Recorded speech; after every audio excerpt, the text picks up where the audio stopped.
Hi Cyrille. Hi Bernd. Abolis started a collaboration with L'Oréal and Evonik. Can you explain to me what you are doing within this collaboration? Sure. So at Abolis we develop strain and bioprocesses for the production of ingredients in the cosmetic, pharmaceutical or nutraceutical space, and also chemicals in general. And in this collaboration we have came up with a couple of business cases and molecules that we would like to work jointly together with Evonik and L'Oréal.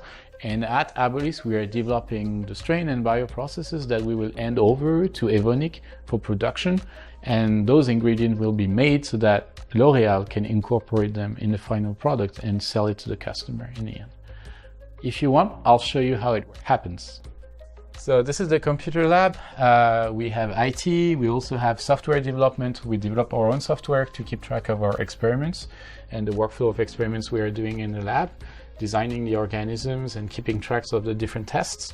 And we also have the enzyme discovery platform where we fish into the different genomes of organisms for the enzyme that we can use in our strain for the production of a chemical of interest.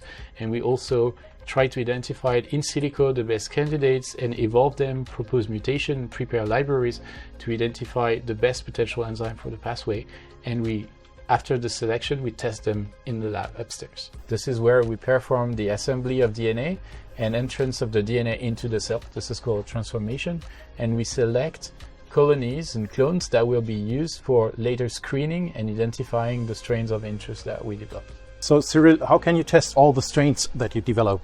Well, we have a certain number of strain screening procedure. One of them is being made in this robot. This robot is composing a medium, inoculating strain, taking plates, incubating them, taking samples and preparing sample for the analytic. This is the highest throughput screening procedure that we have. Then the final step of the screening procedure is in the fermenter, in the fermentation lab. But if you agree, let's go upstairs and see how the analytics is done. I'm very interested in seeing that. We do 70,000 to 100,000 samples per year in this lab on those machines, and they are used to understand what metabolites are formed, how quickly to the fermentation follow-up to better characterize our strain. And we can also do more advanced analytics with proteomics, metabolomics, and fluxomics on the machine that you have on my right. This is really important to understand the strain physiology, how it works, and to iterate on the DNA content and the bioprocess condition at which we operate the strain. Cyrille, how can you ensure that the strain that you have developed is suitable for industrial scale-up? It's a very important point. First, everything we do here is a downscale model of an industrial setup, and depending on the project, it can be slightly different.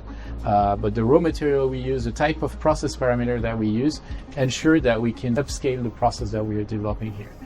So once the process and the strain are developed, we can hand this over to your team of Evonik for DSP development, upscaling, and manufacturing. Thanks, Cyrille. This was really impressive. I think I take this to my colleagues at Evonik. Evonik, leading beyond chemistry.